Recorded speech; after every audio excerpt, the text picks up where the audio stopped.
What's up? It's your boy Kevin to turn on this motherfucking YouTube shit. Wow, what the fuck?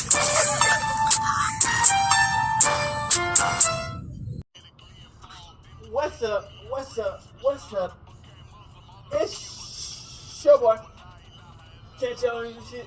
Hey man, say man, we are lit. Man, turn. Say, so one figure that. So hitting outside big crib in the gang. So hitting outside crib shit, man.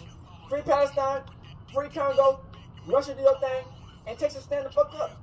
Each day is a new day to be a better version of yourself. Never let somebody bring you down, always fight back. Never let somebody tell you who you are, but also never put yourself in a position you don't belong. Stay humble. Coming to you as a Hebrew Israelite. Let's get on this revolution, on this movement. Let's continue to fight as a Hebrew Israelite, as a real Jew. Alright, boom. Today, motherfucking day. So here outside big crib in the gang. Outside shit. Alright, man. We finna talk this shit, man.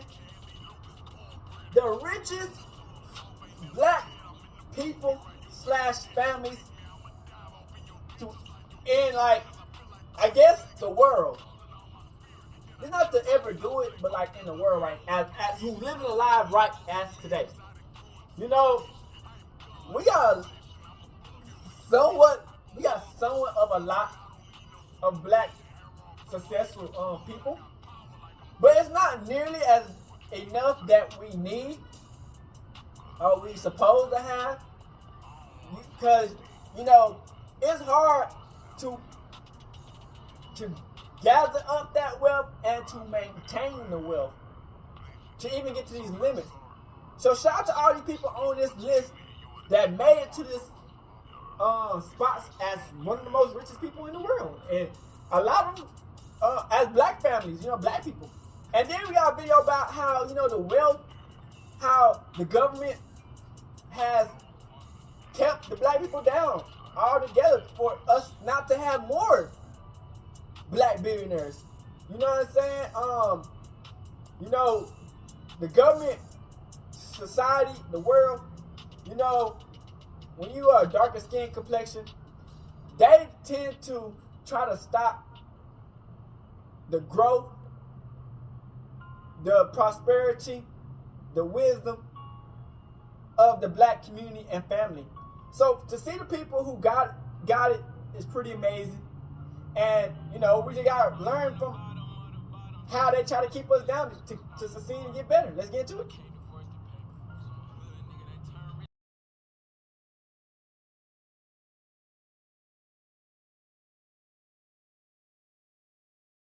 Hey gang, you know what I'm saying? You know, being some of the richest people on this earth and you black, it's pretty amazing, you know? Even though we are the richest people in the world, was a black man. Let's get into it. And the world is ruled by black families. These families are so wealthy and powerful that they make the Rockefellers look outdated. They have been pulling the strings of power in different industries for years, shaping history and trailblazing their way through it, while acquiring luxurious and expensive assets. Let's find out then. I'm talking about families like the Obamas, the Carters, the Adenugas, and other wealthy black families in the world. Take a seat and prepare for a luxurious ride. The Obama family. Just throwing a rock in in a pebble in the Barack pond. Obama made history by becoming the first African American to be elected president of the United States. As president, Obama earned a salary of $400,000 per year, totaling $3.2 million over his 8 years in office. While his presidential salary contributed to the family's net worth, pegged at $70 million, most of the Obama family's wealth was obtained through book deals and speaking engagements. In 2017, Barack and Michelle Obama signed a joint book deal with Penguin Random House worth an estimated $60 million. Barack's memoir, A Promised Land, was released in November 2020 and sold nearly 1 million copies within 24 hours of its release. The book's success solidified his status as a best-selling author while contributing to his net worth. Another lucrative venture happened in 2018 when Barack and Michelle Obama signed a multi-year agreement with Netflix to produce films and series under their production company, Higher Ground Productions. The deal, reportedly worth $50 million, aimed to create content that inspires and entertains while highlighting important social issues. This partnership added to their financial portfolio while allowing them to continue influencing public discourse through media. Away from the political space, here's who's next on my list. Shaq making that money on 3. The O'Neal family.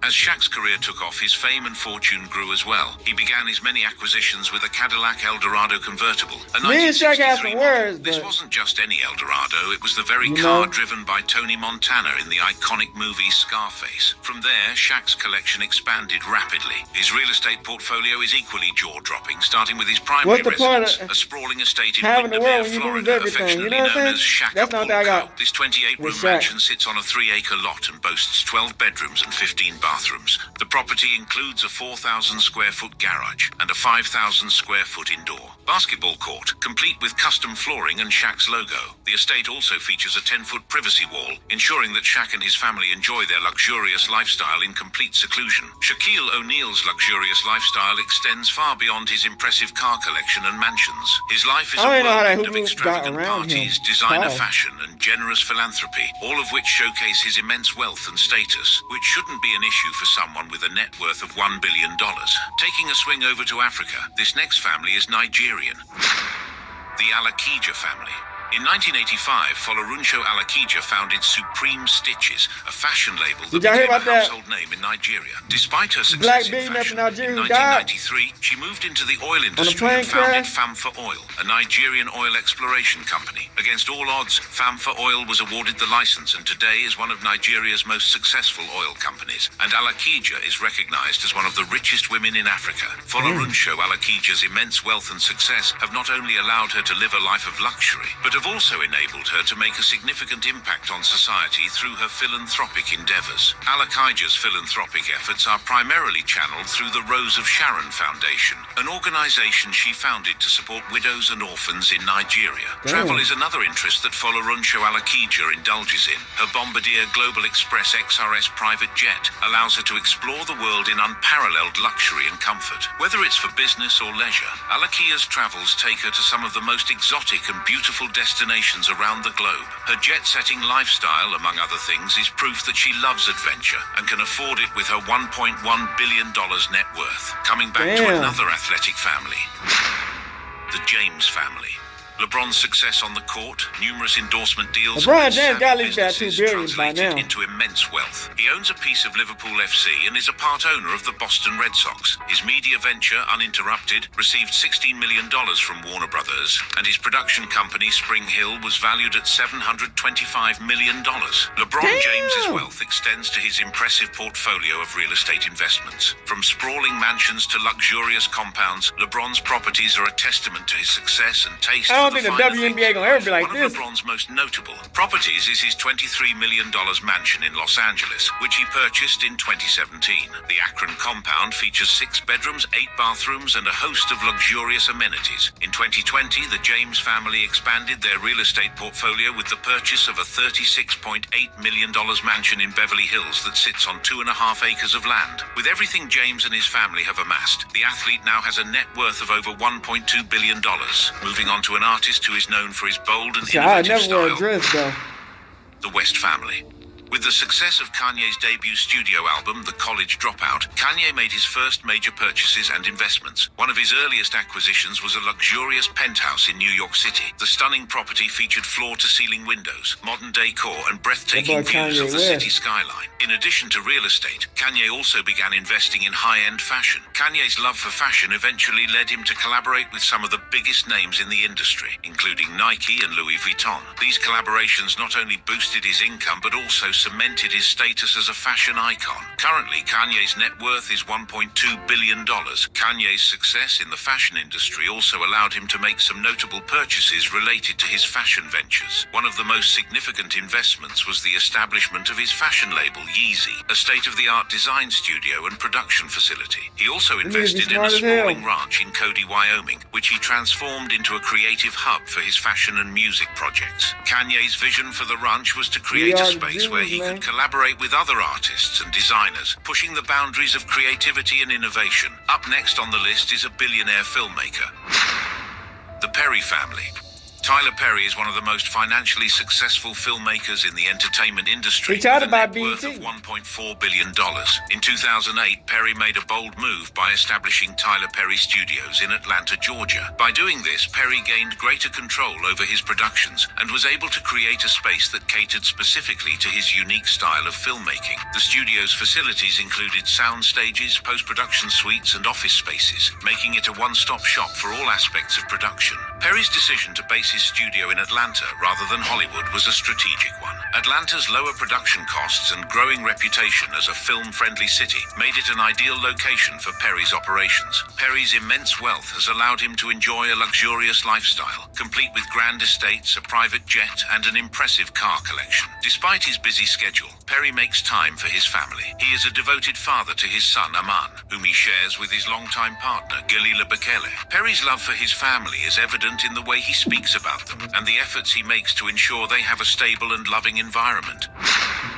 The Lee Chin family. As Michael Lee Chin's career progressed, his wealth grew greatly thanks to his keen investment strategies and business acumen. His current net worth is around $1.4 billion.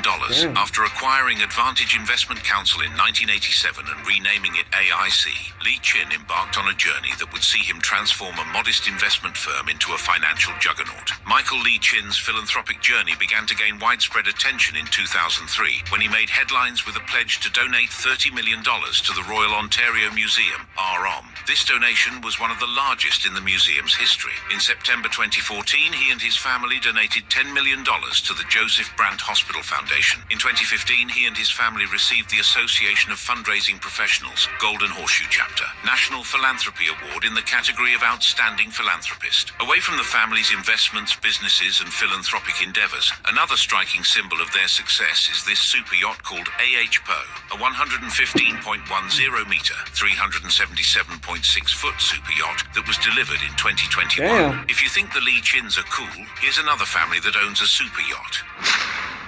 The Woods family. Oh, Tiger Over the Woods? years, Tiger's success on the golf course translated into immense financial rewards. He has won 82 PGA Tour events and 15 major championships. These victories have earned him more than $122 million in on-course winnings, making him the highest-earning golfer of all time. His net worth is around $1.4 billion, making it quite easy Tiger for Woods, the family to own a that yacht. nigga. Tiger Woods' super yacht, Privacy, is a 47-meter, 155-foot vessel estimated to be worth around $20 million.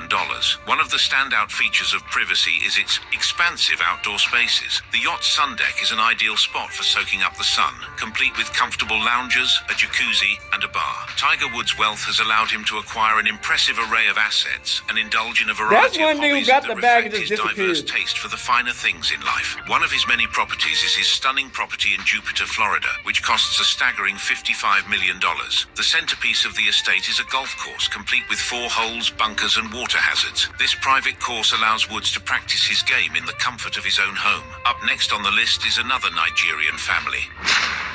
The Otedola family. After establishing Xenon Petroleum and Gas Limited and making significant strides in the petroleum industry, Femi Otedola continued to diversify his business interests. In 1994, he founded Center Force Limited, a company specializing in finance, investments, and trading. Femi Otedola's taste for luxury extends beyond his business ventures and into his personal life, particularly his impressive collection of cars. His garage features some of the most coveted models in the world, but Femi Otedola's extravagance doesn't doesn't stop at cars. He also owns a private jet, which he uses for both business and leisure travel. This jet allows him to travel the globe with ease and comfort, reflecting his status as one of Africa's wealthiest men. I mean, a net worth of $1.4 billion is no small deal. Additionally, Otedola owns a private yacht, providing him with the ultimate luxury experience on the water. In Nigeria, Femi Otedola's primary residence is a magnificent mansion located on the exclusive banana island, Ikoyi. The mansion features state-of-the-art amenities, expansive living spaces, and exquisite interior design. Otedola's real estate investments extend to other major cities in Nigeria, including Abuja, Port Harcourt, Enugu, and Oyo. The Johnson family. In 1980, Sheila and her then-husband Robert Johnson co-founded Blacc Entertainment Television, BET. BET became the first African-American cable network and the first black-controlled business to be listed on the New York Stock Exchange. In 2002, the company was sold for more than $2.3 billion. In 2005, Sheila founded Salamander Hotels and Resorts, marking her entry into the luxury hospitality industry. Salamander Hotels and Resorts quickly expanded its portfolio, acquiring and managing several other luxurious properties across the United States, increasing its net worth significantly and putting it at $1.5 billion. Another interesting side to Sheila is her commitment to philanthropy. One of Sheila's most significant philanthropic commitments is her role as a global ambassador for CARE, a leading humanitarian organization dedicated to combating poverty by empowering women. Her passion for the arts remains a central theme in her life. Sheila has served as an executive producer for several acclaimed films, including The Butler, which received widespread recognition for its powerful storytelling. Her dedication to promoting the arts is also evident in her creation of the Sheila Johnson Collection, a line of luxury scarves that combines her love for art and fashion. The Masiwa family. Over the years, Strive Masiwa has served on the boards of some of the world's most prestigious organizations. One of his notable roles is as a board member of Netflix, where he contributes to the strategic direction of the global streaming giant. In addition to Netflix, Masiwa is a trustee of the Bill and Melinda Gates Foundation, one of the largest philanthropic organizations in the world. Masiwa is also a trustee of the National Geographic Society, an organization dedicated to exploring and protecting our planet. Masiwa has served on the Global Advisory Council of the Bank of America, where he provides insights on global economic trends and opportunities. Masiwa's leadership roles are not limited to the corporate world. He has also been actively involved in various United Nations initiatives. He served as a commissioner on the UN Commission on Adaptation. In 2014, Fortune magazine named Masiwa one of the 50 most influential business leaders in the world. This accolade highlighted his role in shaping the global business landscape and his contributions to the telecommunications industry. His current net worth of $1.9 billion shows he can contribute a lot. Moving on to the Golden family of South Africa. The Motsepe family. In 1997, Motsepe purchased gold mine shafts from AngloGold for $3.7 million.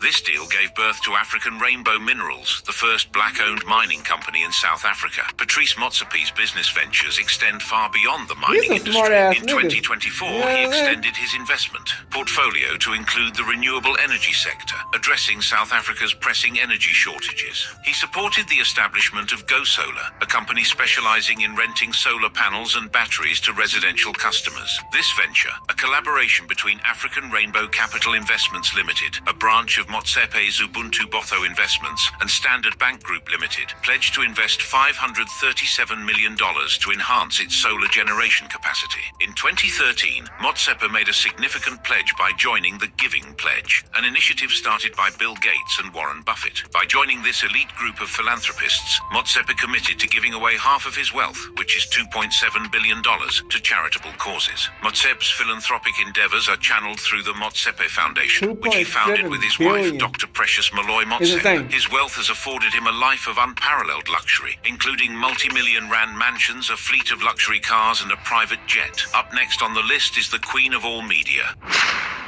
the Winfrey family. One of Oprah's most significant real estate acquisitions came in 2000 when she purchased a 42-acre estate in Montecito, California. Known as the Promised Land, this sprawling property features a stunning mansion, beautifully landscaped gardens, and breathtaking views of the Pacific Ocean. Oprah Winfrey's collection of luxury vehicles, private jets, and other high-end possessions is proof of her love for possessions is proof of her love for the finer things in life. Her private jet, a Gulfstream G650, is a state-of-the-art aircraft worth around $70 million and offers unparalleled comfort and convenience. With a range of over 12,000 kilometers, Oprah can travel the world in style, enjoying the finest amenities and personalized service on board. In addition to her private jet, Oprah's love for luxury doesn't stop at mansions and jets. She also owns a stunning yacht, which is equipped with state-of-the-art amenities and luxurious interiors, and offers a perfect escape for Oprah and her guests. She has an extensive art collection featuring works by renowned artists such as Pablo Picasso, Jean-Michel Basquiat, and Andy Warhol, which is only a dent for someone with a net worth of $2.8 billion. While Oprah rules the media space, the next family rules the music industry. The Carter family.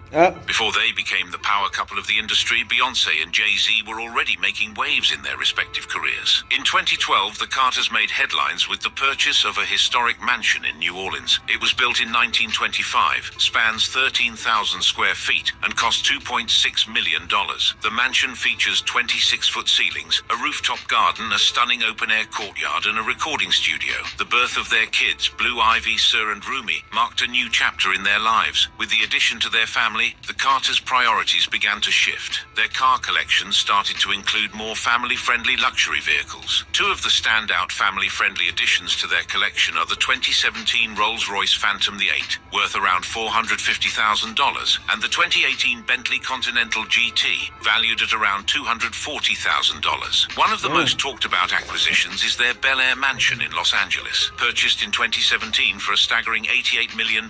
This modern masterpiece spans 30,000 square feet. The mansion boasts 8 bedrooms, 11 bathrooms, 4 swimming pools, and a media room. This mansion is a true reflection of the Carters' status and net worth, which is a combined net worth of $3 billion. Away from the music industry, here's another athletic family, and they own not one but 2 mega yachts. The Jordan family.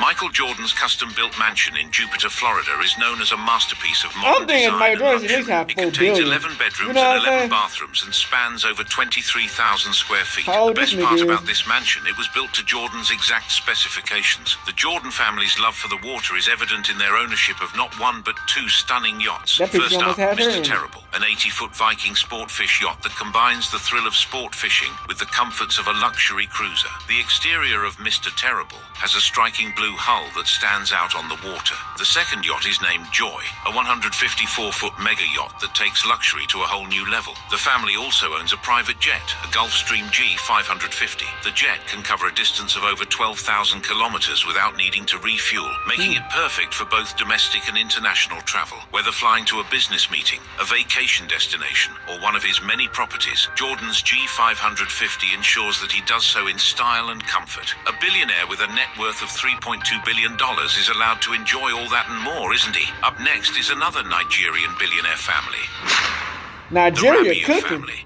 His business success afforded him the luxury of indulging in his passions, including his love for high-end cars and private jets. From the imposing armored Mercedes-Benz G-Wagon to the sleek Gulfstream G550, each vehicle and aircraft in his fleet reflects his net worth, pegged at $5.9 billion. The G-Wagon is renowned for its highly upscale interior and exterior design. With sufficient cargo space and high ground clearance, it is perfect for navigating both urban landscapes and rugged terrains. The price of the G-Wagon is around $192,000. Next in the family's collection is the Mercedes-Benz S-Class, a car known for its classic design and high-quality materials. The starting price for this masterpiece is around $160,000. For official matters or less glamorous events, they can opt for the Toyota Land Cruiser Prado SUV worth over $22,000. It features a robust build and a spacious interior. The family's love for luxury extends into the skies. They own a Gulfstream G550, which is valued at $44.9 million, and a Legacy 600, a business jet valued at $18 million. If you think that's impressive, here's another Nigerian family with a net worth of $6.7 billion. $7 billion? The Adenuga family. The Adenuga's real estate portfolio is mind-blowing. Their mansions scattered across Nigeria and beyond are architectural marvels that reflect his status and influence. The crown jewel of their real estate empire is undoubtedly their mansion on Banana Island, Lagos. Rumored to be the most expensive private residence in Nigeria, the construction cost was allegedly $22 million. Their fleet of automobiles is equally extraordinary. One of the highlights is the Rolls-Royce Phantom. Their customized Phantom features bespoke interiors with the finest leather, hand-stitched details and state-of-the-art technology. Another gem in their collection is the Bentley Continental GT. The car's interiors are also customized with the finest materials, including hand-stitched leather seats, a premium sound system, and advanced infotainment features. Over to their impressive fleet of private jets, including the luxurious Bombardier Global Express XRS and a Dassault Falcon 7X. There are also helicopters in his fleet. The usage of these jets and helicopters aligns perfectly with the Adenuga's luxurious lifestyle. Whether it's for business trips, family vacations, or attending high-profile events, Adenuga's private jets provide him with the convenience and flexibility to travel whenever and wherever he wants. The Stewart family. As David Stewart's business empire expanded, driving his net worth to a whopping $7.6 billion, so did his collection of luxurious cars. One of the most notable additions to his collection was the Bugatti Veyron. Known for its unmatched speed and exquisite craftsmanship, the Veyron is a car that only a select few can claim to own. The price tag of over $1 million ensures that. Stewart's philanthropic journey began with the establishment of the Stewart Family Foundation, an organization dedicated to supporting various causes, including education, healthcare, and community development. One of the foundation's early initiatives was funding scholarships for underprivileged students. In addition to education, the Stewart Family Foundation also focused on healthcare. Stewart recognized the importance of accessible and quality healthcare for all. The foundation donated millions of dollars to hospitals and medical research centers, helping to improve healthcare access and outcomes for underserved communities. One of the foundation's significant contributions was its support for the Siteman Cancer Center in St. Louis. The donations funded cutting-edge research and provided resources for patient care, making a tangible difference in the fight against cancer. Next on the list is a billionaire philanthropist who has captured worldwide attention. The Smith family. Robert F. Smith's commitment to education and his belief in the transformative power of knowledge has driven him to make contributions to various educational initiatives. One of the most remarkable examples occurred at the Morehouse College graduation ceremony in 2019. He stunned the audience when he declared that he would pay off the student loans of all 396 graduates. His $34 million donation not only covered the student loans but also included parent loans. His success has also afforded him a lifestyle of unparalleled luxury. One of the crown jewels of Smith's real estate holdings is his breathtaking mansion in Malibu, California. This $20 million property boasts a private beach and state-of-the-art amenities, among other things. The mansion's design seamlessly blends indoor and outdoor living, offering a serene retreat from the hustle and bustle of everyday life. Despite his huge net worth of $9.2 billion, Smith remains grounded and dedicated to his family. He often spends quality time with his wife, Hope Dwarachik, and their children, enjoying the comforts of their luxurious home. Whether hosting gatherings for friends and family or indulging in leisure activities, Smith's real estate investments provide the perfect venue for creating cherished memories. The Dangote family. Today, the Dangote Group is one of the largest conglomerates in Africa. The company's diverse portfolio includes sugar refining, cement manufacturing, flour milling, salt production, and real estate, among others. The Dangote Group employs more than 11,000 people in West Africa, making it one of the largest employers in the region. As of May 2024, Dangote's net worth is estimated at $15.3 billion, making him the richest person in Africa and the world's richest black person. He became Nigeria's first billionaire in 2007, and reportedly added $9.2 billion to his wealth in 2013. This remarkable increase in wealth catapulted him to the 30th richest person in the world at the time. In addition to his impressive car collection, Dangote owns two private jets, one of which is a Bombardier Global Express XRS, which he purchased for $45 million. The jet was delivered to Murtala Mohammed International Airport in Lagos on the celebration of Dangote's 53rd birthday. Dangote also owns a yacht valued at a staggering $43 million. These are just the tip of the iceberg to Dangote's taste for luxury and his ability to enjoy the fruits of his labor. With all that has been said, it's no longer a secret that these families are some of the most influential in the world. Click on the videos showing on your screen to enjoy more. The U.S. government destroyed black families, a lot of them anyway. left home in order for their children to get meat and bread. There are so many dehumanizing elements in the welfare system that we are concerned about. We got a lot of rich black people in the world, but we still got a lot of people that and the other thing I think is still oppressed by the system, gang. That everybody's on welfare in this country. And when it comes to black people and poor people, we just call it something else. When it's for white people and rich, we call it subsidies. It's no secret, fatherless households are more common in the black community. A survey from the American Consensus Institution revealed that 67% of black children under 18 in the US live in homes without fathers. This is a stark contrast to white children, as only 24% of them live in fatherless homes. But it wasn't always like that. The black families survived generations of open racism, widespread poverty, and slavery. They lived through segregation and violence, and strong family bonds used to be the norm. As of 1960, 2/3 of all black American children were living with both parents. That declined over the years until only 1/3 were living with both parents in 1995. That damn crack. So it's not the legacy of slavery that destroys the African American family. It's the legacy of the welfare state. Between 1890 and 1950, the marriage rate was much higher among black women than white women. A fraction of black children lived in homes without their fathers. But everything changed with the expansion of the welfare state. It divided the household and created a dependency on welfare. This kind of reminds me of what President Reagan said. I've always felt the 9 most terrifying words in the English language are, I'm from the government and I'm here to help. So, what happened? What's the mechanism? Here is a detailed look at how the welfare state played a role in the dissolving of the family structure over the years. People say that the breakdown of traditional family units, family structures, is a byproduct of black poverty, not just because there is no man to support the family financially, but also because women tend to earn less than men on average. Of course, the connection between the two is there, but it goes deeper than that. Welfare was a mean little business. It was designed to get people by in a pinch. Public assistance programs, like welfare entitlements, have been a part of American culture since the 1940s. Unfortunately, like in many other aspects of government institutions, black Americans were left out. In time, black people could also still get doing it financial today. support, but it wasn't easy. Mothers who applied for checks Paying out of had to let Chinese social people, workers inspect their homes to illegal see if their immigrants, conditions were suitable for welfare. These fake workers Jews. also had to make sure no man was living in the house. But even if they qualified for support, the amount they received was meager and not enough to build a stable life.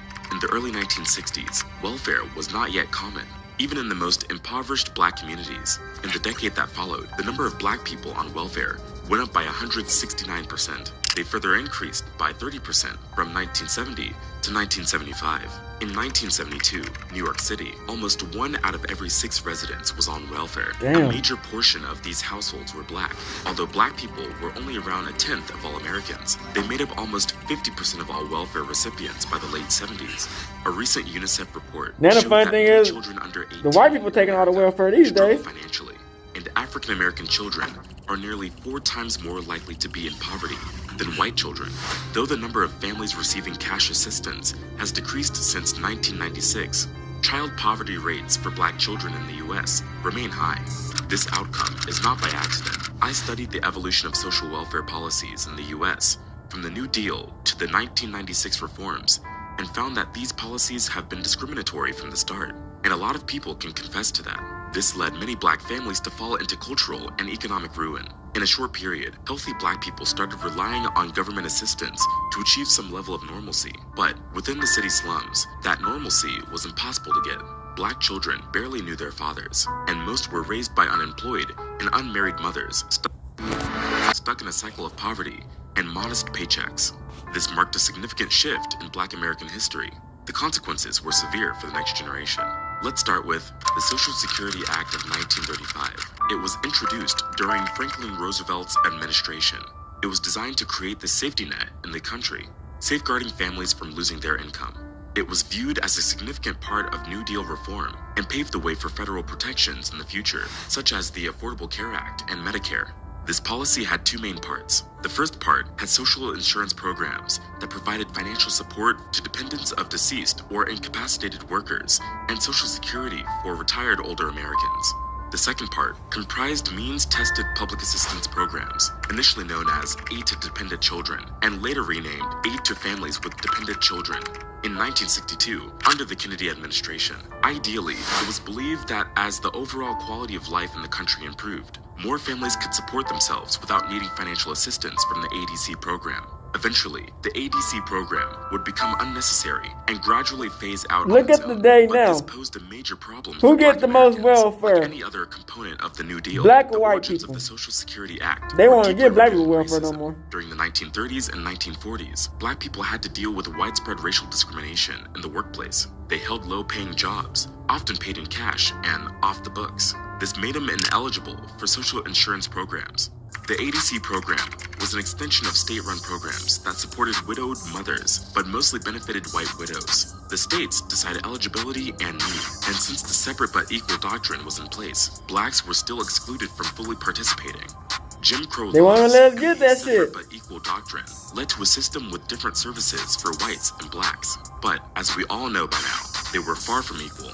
States made efforts to cut down ADC enrollment and costs. They proposed residency requirements to prevent blacks from the South from qualifying for the program. In 1935, there was a hearing on the bill, and the NAACP, an organization that fights for civil rights, expressed their concerns. Southern politicians wanted to exclude agricultural and domestic workers from the bill. This meant that many black workers couldn't get the support they needed. This exclusion would particularly affect black sharecroppers and cash tenants, who were already struggling to make ends meet. Even though the NAACP was highly against it, the Social Security Act was approved. That's why 65% of African Americans nationwide were not eligible for benefits, and an even larger percentage of these black families in the South were excluded from the program. In the 1950s and 60s, things got even worse for black families. Welfare checks incentivized single-mother households, and there was one rule that ruined it all: the man-in-the-house rule. Black families have long been the victims of income inequality and bad government policies. The irony, of course, is that conservatives pushed black mothers to break their families to get welfare. Before 1968, many states and administrative agencies created and enforced the man-in-the-house rule. This rule basically meant that if there is a working or healthy man in the house, the government can't help you.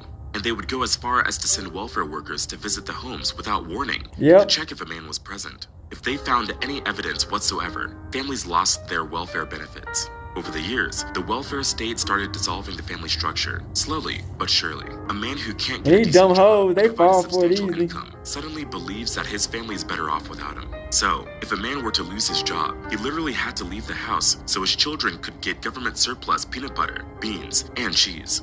On the other hand, if either the woman or the man, or both, were irresponsible, they faced no consequences for their actions. And it was the taxpayers who ended up paying for it. These things aren't exactly designed to keep the marriage intact. They are meant to divide people. We give all our money out to the fake ass Jews. Many children experience the hurt from broken families at such a young age. In 1960, just 33% of black American children didn't live with two parents, but by 1988, that rate went up to 61%. In that time, the proportion of black children born to single mothers rose from 23% to more than 60%. This is exactly why we can't judge government policies based on their ideals, but based on their results. And these results, keep us down. Left a ton of households fatherless. I mean, think about it.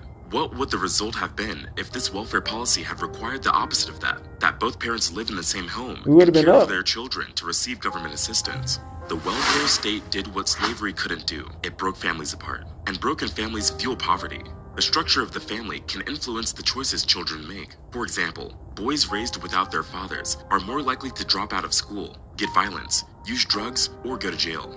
Girls are more likely to have a child out of wedlock or engage in sexual activities at a very early age. These children are also more prone to mental health problems, which can affect them as adults. A psychology test detailed in Roy Baumeister and John Tierney's book, Willpower, showed that children from fatherless households were more likely to settle for a small prize straight away. In contrast, children with fathers present were more willing to wait for a bigger prize. Experts from the Northwestern Institute for Policy Research challenged that these effects are primarily due to dangerous neighborhoods or poor schools. They found that the direct effect of family structure itself played a more significant role. As marriage rates declined among the poor and working class in the U.S., the institution of marriage has remained strong among the wealthier population, with similar rates to those from 50 years ago. At the same time, the decrease in marriage among the working class has led to a significant rise in out-of-wedlock births, often to couples who are living together without being married. This happens because people view marriage as an ideal situation, but feel it is unachievable, yet they still want to have children. In the mid-1980s, the rates of fatherless households dramatically increased. Today, just 44% of Black children live with their fathers. Also, a lot more Black children are born outside of marriage. The rates of such cases went up from 24.5% in 1964 to 70.7% by 1994, which remains at a similar level today. Many people blame the expansion of welfare programs for the breakdown of Black families. Since 1935, people have had access to cash welfare, but this welfare was quite modest and not enough to cover any of the living expenses. With Johnson's Great Society, which began in 1964, welfare benefits became much more generous and controlled. When I mean controlled, I mean crazy. The man-in-the-house rule discouraged marriage because it provided welfare assistance to mothers if no man was living in the house. That's how they do with these apartments where I stay at. If you got a man, it jeopardized her you can't stay in these apartments were huge. if you got kids and a man. Offered a way out for low-income If you ain't got no man, you can stay in them This could bitches. be why, in 1964, only 7% of American children were born out of wedlock, compared to the current rate of 40%. So basically, the government urged mothers to keep fathers out of the home and paid them well for doing so. Shifts in the labor market and deindustrialization greatly impacted job opportunities, especially for low-skilled workers. It hurt both whites and Black people, but Black communities were the most affected. Here's an example. But they already said they don't mind hurting the white people if they can hurt the Black man. Was the top employer, and many Black men held manufacturing jobs. Here, in the 1970s, 56% of Black men were in the manufacturing industry, but by 2000, it dropped to 26%. Over the years, technological advancements and economic shifts created a demand for skilled workers in other sectors, like healthcare or technology. These new jobs required a higher level of education and specialized skills. The problem was the lower level of education among Black men on average. As jobs increasingly required education beyond high school, Black men faced many challenges. This made it harder for them to adapt to the changing job market and find new employment in other industries. White men were better Because they always find a way changing job market. to stop They had higher education and a greater chance of disqualify us. securing well-paid jobs in emerging industries. Then there was the 90s gear change. In the late 1990s, efforts to reform the AFDC program took on more subtle forms of racism. Critics claimed that the program encouraged out-of-wedlock births, irresponsible fatherhood, and dependency across generations. During this time, there was a lot of public concern about the cost of welfare programs. Some people believed that the programs contributed to rising taxes and national debt. It tapped into public fears and created a seriously negative perception of people who received welfare. There were a lot of misconceptions and stereotypes about those who lived in poverty. So, the reform bill that was eventually passed replaced the AFDC with TANF, Temporary Assistance to Needy Families. The new bill imposed stricter work requirements, expecting single mothers to find work within 2 years of receiving benefits. There was also a 5-year limit on receiving benefits. To promote traditional family values, teenage mothers didn't receive benefits. But that was not all. If a father were to fall behind on child support payments, they could face threats of imprisonment. The bill restricted the use of federally funded TANF for certain groups of immigrants. There were also eligibility limitations on Medicaid, food stamps, and supplementary Social Security income, SSI. See, this is all the stuff they try to do to try to keep the Black man and Black woman down. Need to get proper financial support. Instead of addressing the root of poverty and creating new employment opportunities, it just punished those who already struggled financially. Well, today, modern problems require new solutions. But a lot of it's our fault because we fall right for the traps and go straight to it. Is still far behind compared to white people in terms of stock ownership, net worth, income, home ownership, and other metrics. In the United States, Black workers earn about 30% less than white workers. Almost 50% of Black workers are working in retail, food services, healthcare, and accommodation, and a huge chunk of these workers are doing lower paying services. Imagine getting paid more than 40% less than white men for doing the exact same job. Right. If you are a Black woman And in you the US, smarter, this is faster, more likely to happen. stronger. In 2020, Black You women don't get paid earned nothing as around much 58% as of what white men earned on average. Similar to Latinas and Native women, Black women face a much more significant pay gap compared to all women. This is because they face both racism and sexism in the workplace. Today, the Social Security program is a backbone for many Black families. It protects them through disability, retirement, or death. The program is crucial because African Americans often lack financial resources and have higher disability rates. The program is meant to help those who earn low income get benefits. Those who heavily rely on Social Security are older Black people with lower lifetime earnings and fewer pension benefits. For example, in 2017, 35% of married and 58% of unmarried older Black people received 90% or more of their income from Social Security. Despite its importance, Black Americans still benefit less overall from the program because of the ongoing pay disparities and shorter life expectancies. These factors result in lower lifetime earnings and, in turn, reduce the total benefits received from Social Security. In 2005, President George W. Bush wanted to make some changes and planned to privatize the program, but the NAACP responded with a nationwide campaign called SOS, George Bush. Save Our Social Security, and partnered with the Congressional Black George Bush was the worst program president It worked. next to Social Trump. Security is still an I don't know important which one's support worse. system for countless families. We're gonna find out with this term. Unfortunately, our country has made very few efforts to reduce the disparities in wealth and income between Black and white households. Despite laws against pay discrimination, Black men earn 83 cents and Black women earn 62 cents for every dollar earned by white men.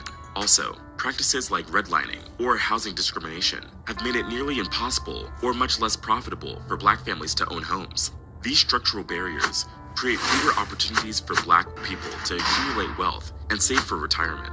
When the pandemic hit, Social Security became even more critical. Many Black adults lost jobs, and many small businesses were forced to close. The coronavirus made it very difficult to keep up with mortgage or rental payments.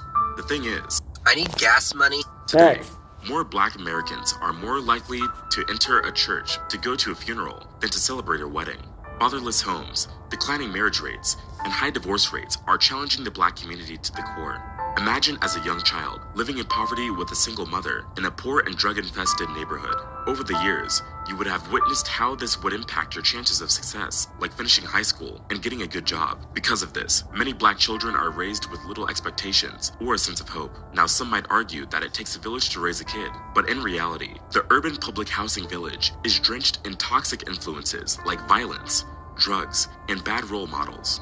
And in that village, fatherless boys are left alone to figure out what it takes to be a man. So, where do they look? To one another. And in many cases, they turn to gangs and the streets.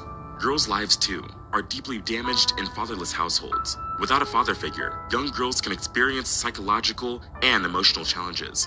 They can have lower self-esteem and struggle to form healthy relationships with men. Teen pregnancy is a common problem. They can also struggle with economic hardships and poor academic performance. For things to change, we need to acknowledge that the absence of Black men is damaging countless households. To fill this void, these hoes are slow though. These hoes tap dance for the government. Family structures. You know what I'm saying? They tap dance for the white man. And a lot of effort. All in all, the U.S. welfare system is a clear reflection of its economic policies and the nation's long history of racism. From the very beginning, the policy excluded Black Americans who were already struggling financially. The man in the house rule only made things worse, which greatly impacted Black households. The expansion of welfare led to a decrease in fathers' involvement in raising their children, leaving mothers to struggle alone in jobless poverty. This created a new reality for poor Blacks, where work became optional, fathers were rare, and dysfunction became common. The lack of family loyalty and work ethic led to a new oppositional racial outlook among young Black males who often resorted to crime. Now, years later, the impact of the rule can still be felt. A lot of Black children have grown up without a father, and they can easily go astray. The situation is hard for overworked and exhausted single mothers. The more children they had, the harder it was to get a job. I just want to point out the brutal reality that led to such circumstances. The welfare culture discouraged individual responsibility. It pushed people to make hard choices, which damaged their families and put everyone involved in challenging positions. This is a reality that many now have to live with. If you enjoyed this documentary, please leave a like and subscribe to the channel. We aren't just telling. I'll be back. So some of them people, man, shout out to Nigeria. Nigeria, y'all is killing it. What's his name? I took a screenshot of that Nigerian. And to the shout out to the Black Americans, you know, and to the other Black people who are just killing the game. 14 billion, 1 billion, 2 billion, any billion. Shit, you got a million. Shit, shout out to you. His nigga name is Aliko Dangate. That nigga got 15. That nigga got nigga got 15 billion. Nigga from Nigeria or some shit. You know, it just motivates young black people, you know, to see that, you know, it's possible, it's feasible. At least it's kind of feasible. You know what I'm saying? You might not, a lot of these niggas might not ever reach that position ever in their lifetime. But at least you know it's feasible to even make it past 100,000. You know what I'm saying? You know, the way this system is made up, man, I was surprised.